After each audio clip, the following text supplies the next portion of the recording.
Hi, this is Joe again with another review. So saying in this video, and like I said, I'm going to talk about continue to talk about the Karate Kid movies.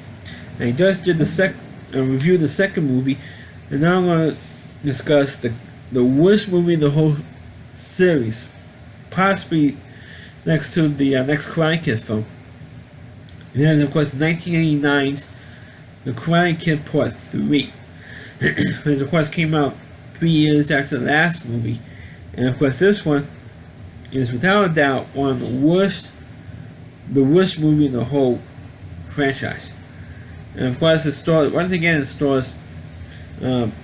Morita as Miyagi, Ralph Macchio as Danny LaRusso, and it also brought back Lauren Cole as John Kreese. It also has Sean Keenan as the new villain in this movie, and I think it was Thomas Ian Griffith as Terry, who was like a real puppet master pulling all the strings throughout the third one. And of course, this one picks up right where the second one left off, which is very very rare in the movie series when the next movie picks up where the last one leaves off. And this one, of course, leaves off with once again they did a whole thing with what happened in the previous, the very first movie, and the opening scene of the second movie, because it takes place more of John Kreese's story about what happened to him after the karate tournament when Daniel beats Johnny in the karate tournament. So what happened was, and they did show the fight in the parking lot scene, and of course at the end of that scene, Miyagi says, like, with someone who doesn't have any forgiveness in the heart,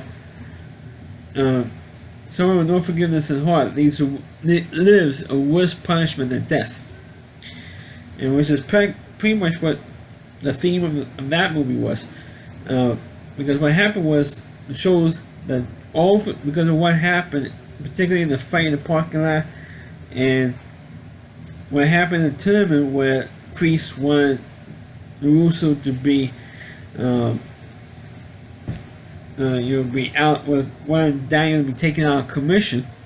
When he had Bobby Brown hurt his knee in the semifinal match, and then of course he wanted Johnny, of course, the sweep delay, and really hurt him. And of course Johnny realized at that time that Kreese was a nut. And of course, when he says I quit, when Kreese kicked Johnny off the team for losing, and of course then when he texts Johnny, all the Cobra Kai students, they all left him. And then he realized that he owes all this money for rent, for other bills relating to the Cobra Kai dojo, of course his own personal bills, because he has no more students. He's not making any money anymore. So he goes to the guy who actually physically owns the Cobra Kai dojo. His name is Terry Silver, played by Thomas Ian Griffiths, he was a great villain in this one. It was like, you could argue it was like over the top a little bit, but it was good. But it was old friends with Kreese, and they were two Vietnam buddies. And so they got together and they opened up this Cobra Kai dojo. And it says, oh, forget the man. He said, yeah, but I haven't had any students in 6 months. And he says, nah, so what? Then of course, Kreese is depressed because of this stupid kid, LaRusso and Miyagi. They decided not to, Terry decides to get even with him. I said, look, it's not necessary you forget those two guys. Forget those two jerks. And he says, no, I want to get because of them. You lost your business, and I want to get even with them.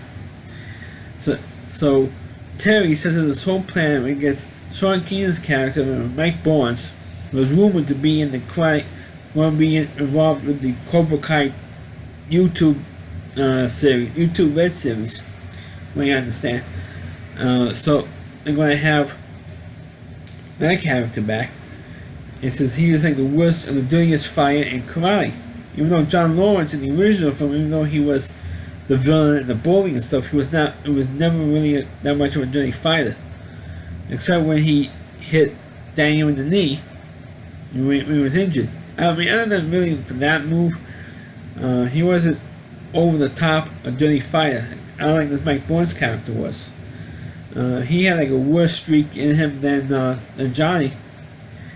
So Terry recruits Mike Bourne to fight LaRusso in the tournament. Now the whole thing is to get Daniel. Why should Daniel get involved with the tournament again?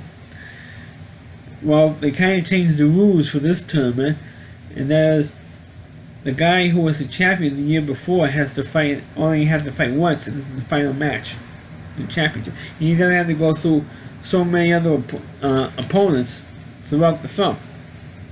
Like he did, because otherwise it's going to be just a rehash of the first one, and it's pretty much just what it is.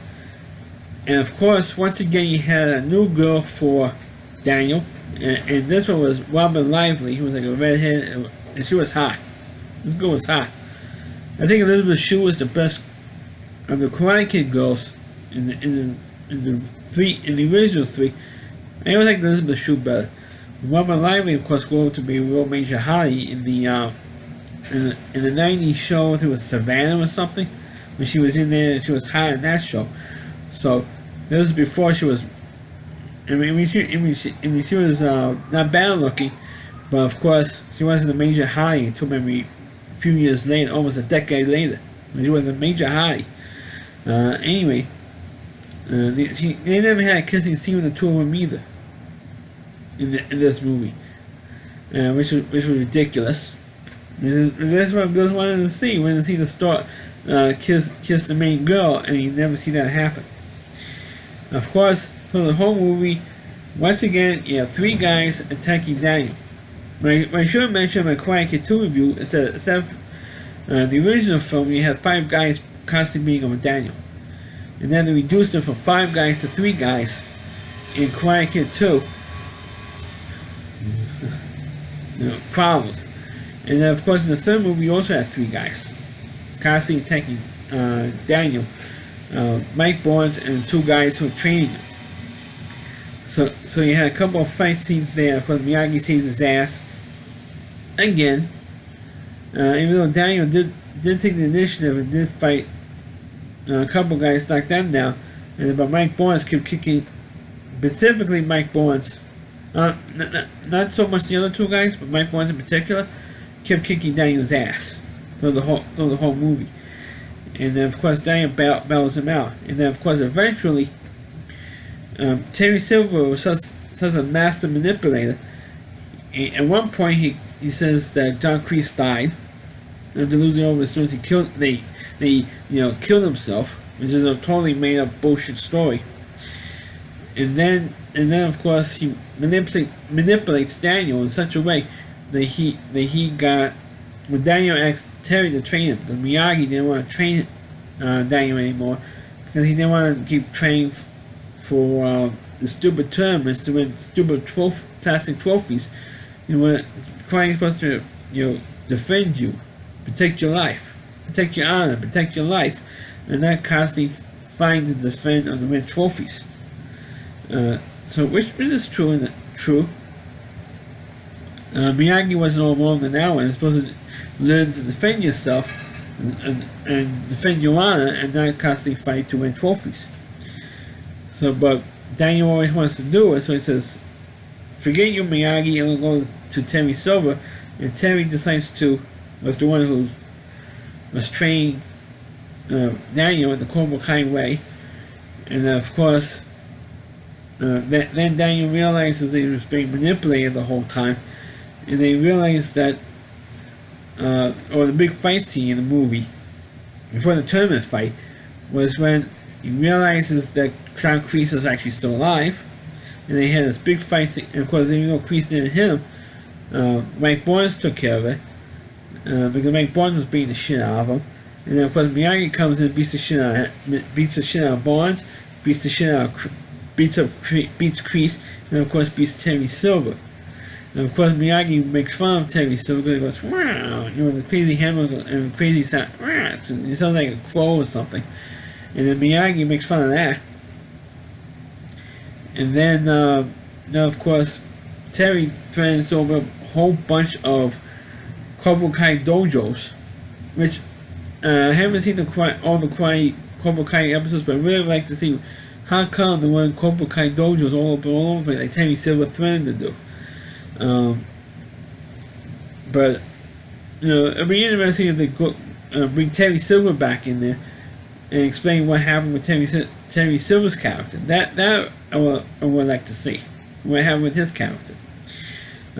Anyway, he did have the big fight at the tournament match scene, and when Mike Barnes keeps kicking guys in the balls all the time, he gets penalized for it.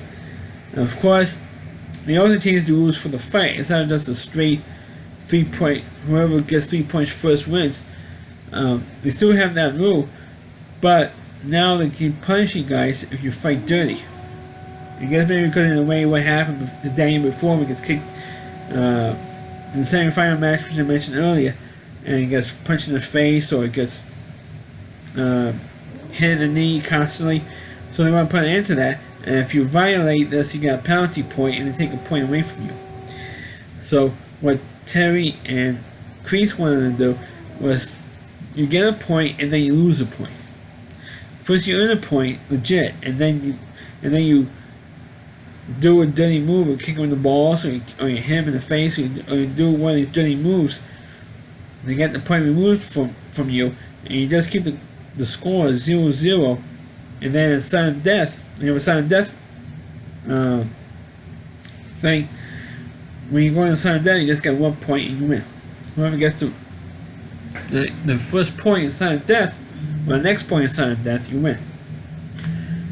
So that's the strategy, so you can beat up LaRussa as much as they can, or Daniel as much as they can, and of course, that's eventually what happens in the fight. Well, of course, the move that Daniel does this time is kata. He does a kata. I mean, he has his one hand above his head and stuff. And, when he's all ready, does all these moves, you get ready, and now I'm going to do this, and excuse me. And so Mike Barnes toys down, and all Daniel does is flip him over, chops him in the ribs, gets the point, and he wins. I mean, that was like one of the quickest endings to this fight, and it was so, ridiculous that it was unbelievable. Of course, also during the movie, they had Miyagi's a legit bonsai tree they planted, and Daniel grabs him, and that's how Daniel agreed to do the tournament. Was Mike Barnes is holding the rope on him, he's going to drop him if he doesn't sign the application for the tournament, and so that's what he did, and that's when Miyagi decided they're going to train you. I mean, this whole thing was just so ridiculous, and the villains were more over the top in this one than in the first two films, and that's why this one was considered like the worst one of the three. And you never see Daniel go to college. You never see that. Even the Cobra Kai television show, which is on YouTube now, or YouTube Red, I don't think you ever see him go. Never in that you see him in college. You're going to skip. You go 3-4 years later. I should I say 29 years later, since after the last movie, and you never see him go to college. You never see him why he decided to become a used car dealership. Hold on, maybe I explain do a review of the first 2 episodes of that show, because that's all I've seen, plus some extra clips from other episodes. But if YouTube was smart, they should put those episodes on regular YouTube, and so everybody could see it. And you don't have to spend money, because YouTube is supposed to be a free site. You're not supposed to spend the extra money and put your credit card information on there so you can see this stuff. I mean, I don't think that's right. To me, I don't think that's right. But for saying the Karate Kid 3, it is definitely the worst one out of the whole 3. Of course, there is a 4th one. But it's like too similar to the other ones. Instead of having a guy, you had Hilary Swank as the girl in there. Hold on, maybe I'll do a review of that one. So that's my review of Karate Kid Part 3. Please click on the video, please rate it, feel free to subscribe, feel free to comment on it. Please subscribe to my channel, and please forward this video to your Facebook pages. You can check out all my reviews on my YouTube channel, RowdyC.com, it's on WDY, and then C.com. The homepage is the Rowdy Reviewer, Chris Lee Moore, and please check out all of his videos on his website. Thanks for watching, and catch you next time.